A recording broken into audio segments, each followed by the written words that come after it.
আসসালামু আলাইকুম daily cooking by বকুল। আজকে দারুণ একটি রেসিপি আপনাদের সাথে শেয়ার করব। কাঁচা আম দিয়ে আমসত্ত্ব তৈরি করব। কাঁচা আমের আমসত্ত্বটা খেতে অনেক টেস্টি হয়। এখন কাঁচা আমের সিজন, এই সিজনে আমের দাম কম থাকতে আমরা এভাবে আমসত্ত্ব বানিয়ে বছর জুড়ে খেতে পারি। এখানে 1 কেজি আম নিয়েছি। আমগুলা ভালো করে ধুয়ে ছিলে নিচ্ছি।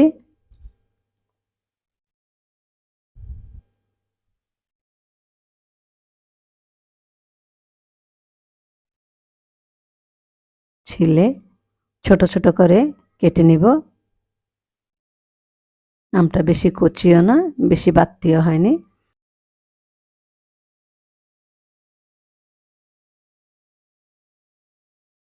এখানে পলিথিনের মতো একটা আবরণ থাকে, এগুলা ফেলে পরিষ্কার করে নিতে হবে। ছোট ছোট করে কেটে নিচ্ছি। কেটে ভালো করে ধুয়ে সেদ্ধ করে নিব।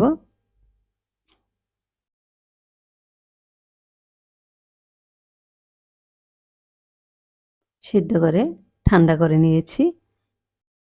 সিদ্ধ আমের সাথে কিছু পানি রেখেছি, এটা চেলে নিব। চালার সুবিধার জন্য একটু পানি রেখেছি। এখন এইভাবে একটা স্ট্রেনারে করে ভালোভাবে চেলে নেব।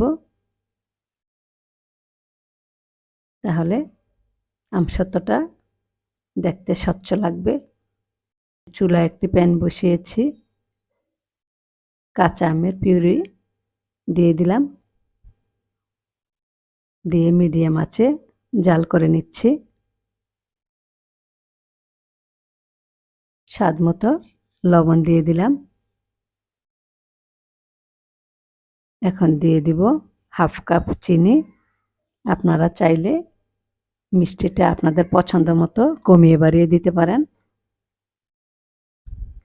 এখন দিয়ে দিব সামান্য সবুজ ফুড কালার। যেহেতু কাঁচা আমের আমসত্ত্ব বানাচ্ছি, সেজন্য হালকা একটু কালার অ্যাড করেছি। ফুড কালার তেমন কোনো ক্ষতি হয় না, সামান্য দিয়েছি। দিয়ে সব কিছু ভালোভাবে নেড়েচেড়ে জাল করে নিচ্ছি।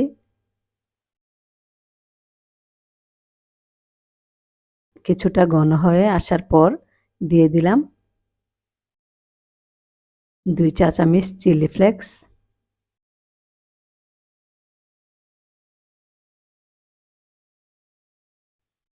জালটা আপনাদের পছন্দ মতো কমিয়ে বাড়িয়ে দিতে পারেন।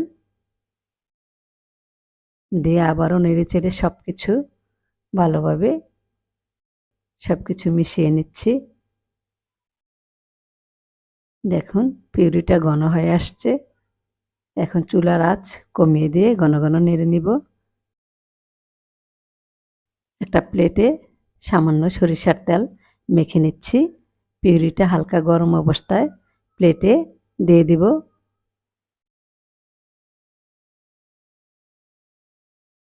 প্লেটে দিয়ে এভাবে ছড়িয়ে দেব। আপনি কতটা ঘনত্ব রাখবেন সেভাবে আমরা প্লেটে নিয়ে নিব। কেউ মোটা বানাতে চাইলে মোটা, পাতলা বানাতে চাইলে পাতলা, সেভাবেই পিউরিটা দিতে হবে। এভাবে করে আমি 2টা প্লেটে নিয়েছি। নিয়ে এখন চুলার পাশে অথবা ফ্যানের নিচে দিয়ে আমরা শুকিয়ে নিতে পারি। রৌদ্রে দেওয়ার সুবিধা থাকলে 2 দিন রৌদ্রে শুকিয়ে নেওয়া যেতে পারে। শুকিয়ে যাওয়ার পর ফিরে আসছি। আমসত্ত্বটা সুন্দরভাবে শুকিয়ে গেছে। দেখুন তেল দেওয়াতে কত সুন্দরভাবে উঠে আসছে। এখন আপনারা আপনাদের পছন্দ মতো শেপ দিয়ে নিতে পারেন, যার যেভাবে পছন্দ। যার যেমন পছন্দ সেইভাবে আমরা শেপ দিয়ে কেটে নেব। দেখুন দেখতে কত দারুণ লাগছে, খেতেও অনেক বেশি টেস্টি। আপনারা এইভাবে বানিয়ে খেয়ে দেখুন। আশা করি আপনাদের কাছেও ভালো লাগবে। ভিডিওটি ভালো লাগলে পাশে থাকবেন। আমাদের জন্য দোয়া করবেন। সবাই ভালো থাকুন, সুস্থ থাকুন। আগামী রেসিপি দেখার আমন্ত্রণ জানিয়ে আজকের মতো এখানেই বিদায় নিচ্ছি। আল্লাহ হাফেজ।